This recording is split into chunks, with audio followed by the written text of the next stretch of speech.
What tax credits would you give to stimulate the economy? Well, I've always felt that we shouldn't have any tax more than 10% on anybody, whether it's an individual or a corporation. And if it's an incentive for, I feel one way of rebuilding our economy is to redo our water systems, our electrical grids, our roads, our buildings, our bridges and things, and put everybody back to work. That would be an incentive. And if these corporations, only American corporations could bid, no undocumented workers could work there. And the incentive, we could work something up as, it depends on their investment. It depends on that. I think tax-wise, 10%, lowering the taxes to 10% or 8.5% would work for everybody.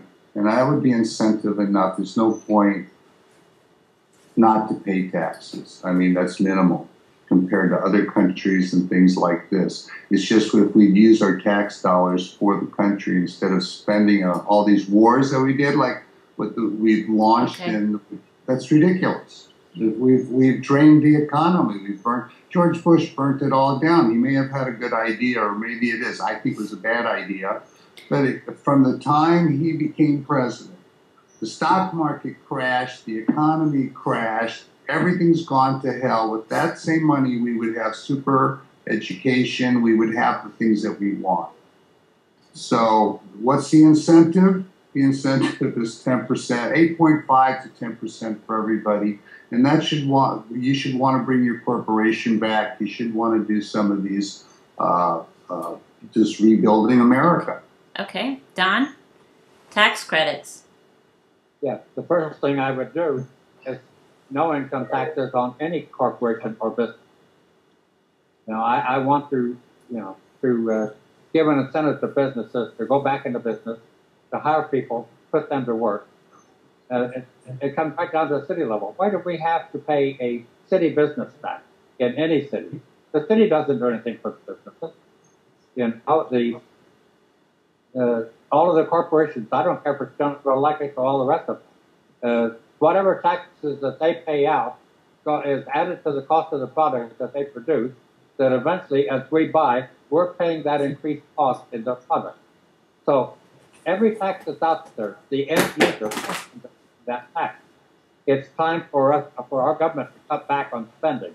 I mean, there are over 140,000 people in the Department of Homeland Security, and over 100,000 of them that make over $100,000 a year.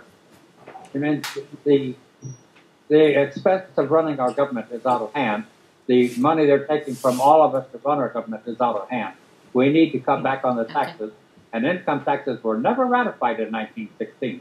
Oh. The Supreme Court said the 16th Amendment did not give the government any new taxation rights.